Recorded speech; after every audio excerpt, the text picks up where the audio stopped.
What's up mga bro, magkalik naman tayo ng salita. Saan na tayo? Ano nang number? 12.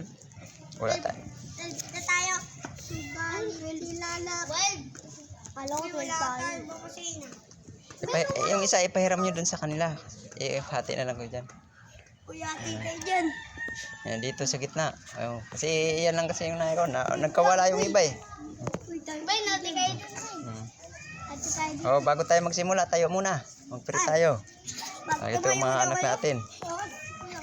Ayan, tangkad mo dyan ah. Sige, lang. Tangkad talaga. Sige, pikit yung mata. Pikit. Ganito, ganito. Ganito yung kamay. Oh, very good. Okay. Sige, manalangin do ako ha. Makinig kayo. Kinig. Lord, salamat po Lord God sa pong ito Lord God na dito naman po kami Lord God para pagbulay-bulay yung mga salita mo Lord. Salamat po Lord God sa mga kids na ito Lord God na muli na marinig naman yung mga salita mo. Ako yung lamang ay ginamit mo para ihad yung mga salita Lord God sa mga kids Lord. I-bless mo po Lord God ang hapon nito Lord God. Salamat po Lord God. In Jesus name. Amen. Ako na. 18 ka agad. Saan tayo? Ano nga 18? Kagad na numukuha. Dito tayo nun sa kuwan, sa number 14. 14. Oh, number 14 na nga tayo. 14. Kita nyo na. 14 na yan. Diyan. Kapiludi. Mali. Ulit, ako yung serba ni Lord. Ako si Kuya Pads, ha? Kilala niyo naman ako. Pati, opo ka. Si Amping. Uy, sa likod. Sa likod niya. O, yan sa likod. Yan nga, 14. Hindi, 14 na daw. Ano yan? Baka mapunit. 14 na. O, yun, 14. Hindi Yun. mo 14. Hindi ko matanda. So, ayan, basahin natin, ha? Makinig. Inihiwalay tayo ng kasalanan sa Diyos. O, ano daw ang sabi? Anong sabi dyan? Walay tayo ng kasalanan sa Diyos. Amen. Ano bang nagagawa mong kasalanan? Ikaw? Ano ba? Ano? Yung nag-ano sa... Sumasagot sa pamilya kahit ano. Pag pinapagalitan. Okay. So, hindi nagagamit ng puwat upo, no? Yan. Ikaw, Tia, paano ka nagkakasala sa magulang mo? Sa nanay mo? Paano ka nagkakasala? Sa may mga gulang. Anong gulang? Hindi, paano mo, di ba, pag inutusan ka, sumusunod ka ba o hindi? Very good. Yung ibig dito sabihin, yung kung paano, Yung katabi ko po. kung paano nahiwalay kasi tayo dahil sa kasalanan. So, araw-araw naman tayo nagkakasala. Makinig mo na. Para hindi kayo magkasala sa magulang nyo, sundin yung utos. Magamit kayo ng po at upo. Ano? Sige, basahin ko na. Tingnan nyo na lang. Ang kasalanan ay pumasok sa kasanlibutan. Ano doon sabi? Tingnan nyo na yan, tingnan. Sa pamagitan ng isang tao. At ang kamatayan ay pumasok sa pamagitan ng kasalanan. Dahil dito, lumalaganap ang kamatayan sa lahat ng tao sapagkat ang lahat ay nagkasala. Roma 5 verse 12. Ano daw ang verse? Roma 5 verse 12. Ang ano sabi? Dahil sa isang tao, tayo nagkasala. Lahat tayo ay nagkasala. Sino ba yung unang nilikha ng Diyos? Tao. Sinong pangalan? Si Eva? Papa Jesus. Hindi, si Eva at si Adan. Ayan, tandaan nyo ha. Yung unang nilikha ng Diyos, si Eva at si Adan. Di ba, yung nasa hardin sila, dinukso sila ng ahas. Di ba, yung makinig muna, ako muna, ha? Yung may halamanan sa hardin sila, sa hardin. Meron doon isang punong kahoy na nagbubunga ng prutas. Sabi ng Diyos, huwag kainin yung bunga ng prutas na yun sa gitna. Sinong unang lumabag? Yung babae o ng lalaki? Very good, nakikinig si ate. Sinong pangalan ng babae? Very good, si Iba. Makinig kayo kay ate. Si Iba yung unang tinukso ng Diablo. So ngayon yung lalaki, sabi ng babae, masarap to. So yung unang nagtukso sa babae, yung ahas. Yung babae natukso naman, then binigay niya ito sa kanyang asawa, si Adan. So ngayon nung kinagat na nila, kinain na nila. So yung yung bunga ng kahoy na yon, kapag kinain yon, aram na yung tama at mali. 'Di ba noon wala kasi sila sa plot wala silang damit. So nung kumain sila ng prutas na yun, aram na nila, nagkahiya na sila sa isa't isa dahil nga kinain nila yung prutas nasa gitna ng hardin. Kaya doon nagsimula yung kasalanan ng tao. Maliwanag po ba, kids? Okay. So yun yun ang sabi dito ng verse. Ano yung verse na ang binanggit natin? Roma 5 Verse 12. Very good. Tandaan nyo yung nagsimula yung Tito ko po to si Ezekiel, yung 18 verse 20. Tito ko po to yun. ang ano. Si Ezekiel. Huwag ka muna, dito muna tayo. Mamaya na. Ito lang ang niluruan ko Okay, dito na tayo sa pangalawang verse. Kompleto na. Dito ba si Bunso? Si Bunso? Ayan. Ang bigat yan. Kahain kami. Pogi Ayan. Yan, pogi mo. Ay, di yung bunso mo. Bukas mo na para Saan na tayong verse? Pangalawa? Okay. Ang sabi sa pangalawang verse, ang pagnanasa kapag naitanim sa puso ay nagbubunga ng kasalanan. At ang kasalanan sa hustong gulang ay nagbubunga ng kamatayan. So anong verse dito? Tinalakay? Santiago 1 verse 15. 1 verse 15. Ayan. So sa atin mga kids, pag tayo ay nagkakasala sa atin mga magulang, maghingi tayo ng sorry. So hindi naman natin sinasadya. So talagang kailangan natin maghingi. Kaya yun ang kalooban ng Diyos na kailangan tayo ay magsisi ng ating kasalanan. Ayan. So dito na tayo sa pangatlong verse. Ang nagkasala ay dapat mamatay. Anong sabi? Ay, okay. Anong verse? Ezekiel 18 verse 20. Very good Sasagot si Bibi ayan. Ang nagkasala ay dapat mamatay. So ano daw yung kabayaran ng kasalanan? Ang kabayaran ng kasalanan ay kamatayan. Yun, tandaan nyo Diba pag nagkasala tayo, kapag tayo may kasala sa atin mga magulang, maghihi tayo sorry. Okay. Dito kayong apat. Saan na kayo dyan? Napalayo na kayo. So, upo ng ayos. Yun. Hindi mo makita. Dyan.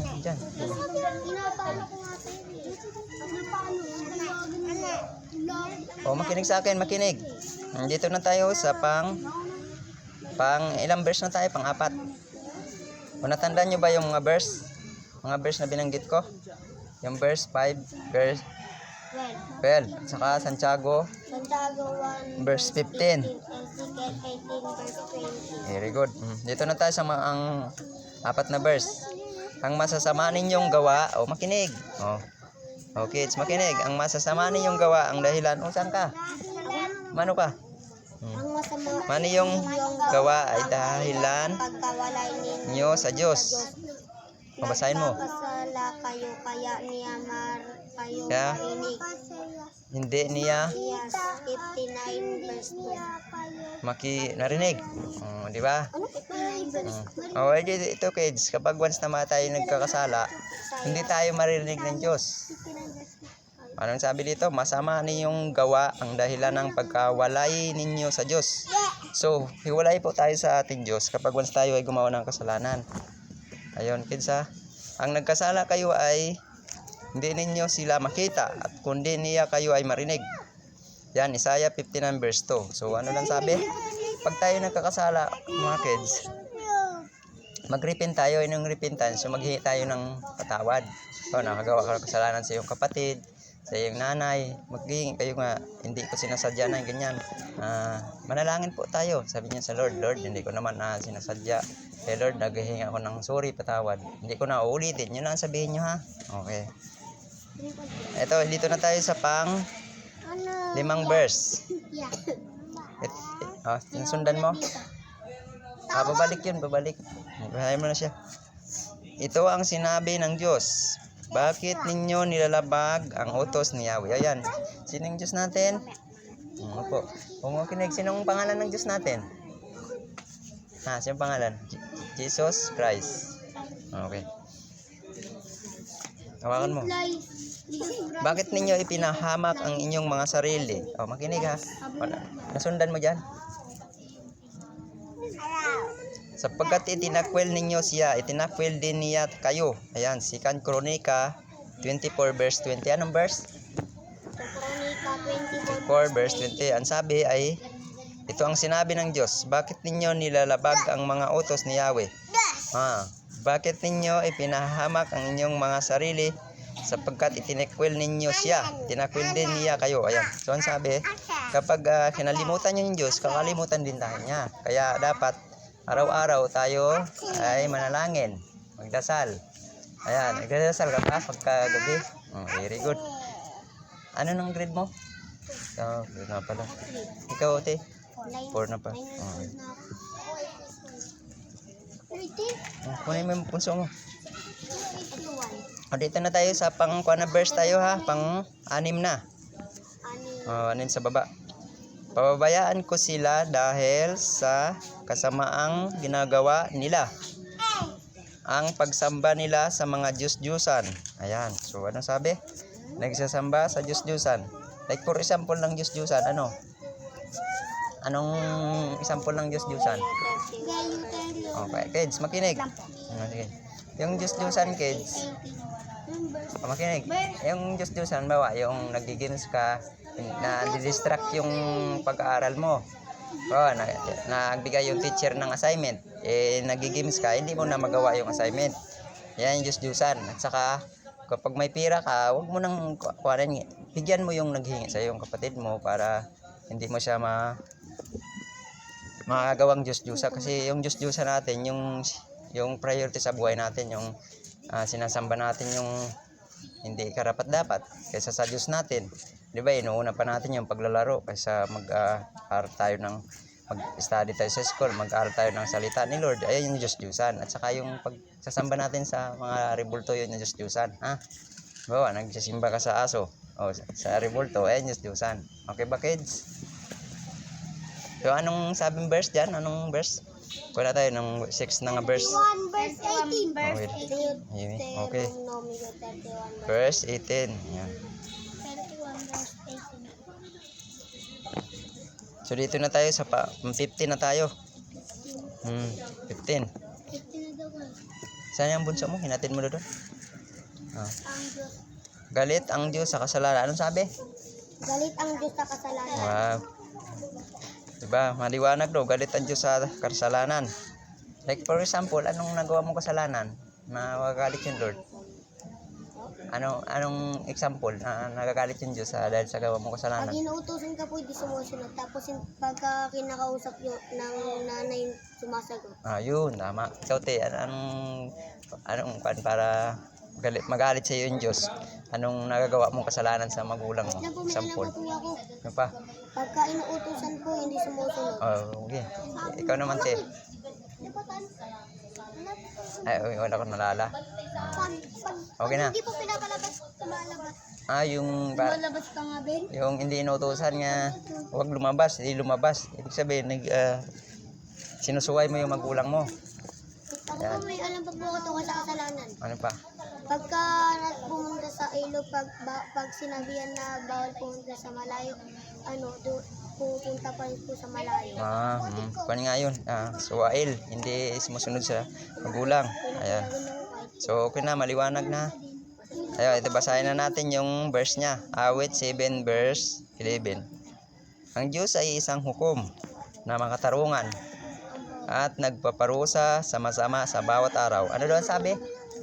Basahin mo ulit, eh. Ano sabi diyan? Basahin mo.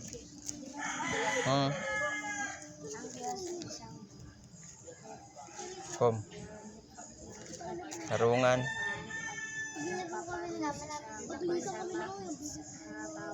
Araw. Ayan. So, ayan. Kaya paparusahan tayo ng Diyos kapag tayo ay gumawa ng kasalanan. Tulad ng Ilan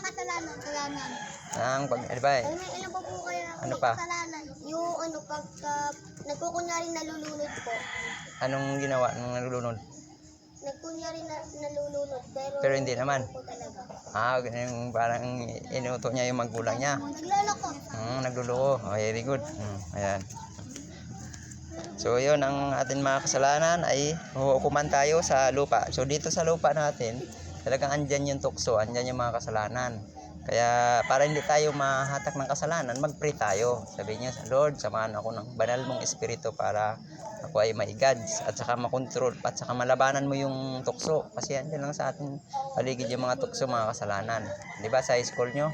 Di ba pag sabi ng guro, oh makinig kids, makinig, di ba, maingay. Dapat sumunod, wag na maingay. At saka kung may pinapagawa yung teacher na magsulat, paggawa ng assignment, gumawa, wag magsuway. Ayan. Very good. So dito na tayo sa pangalawang verse.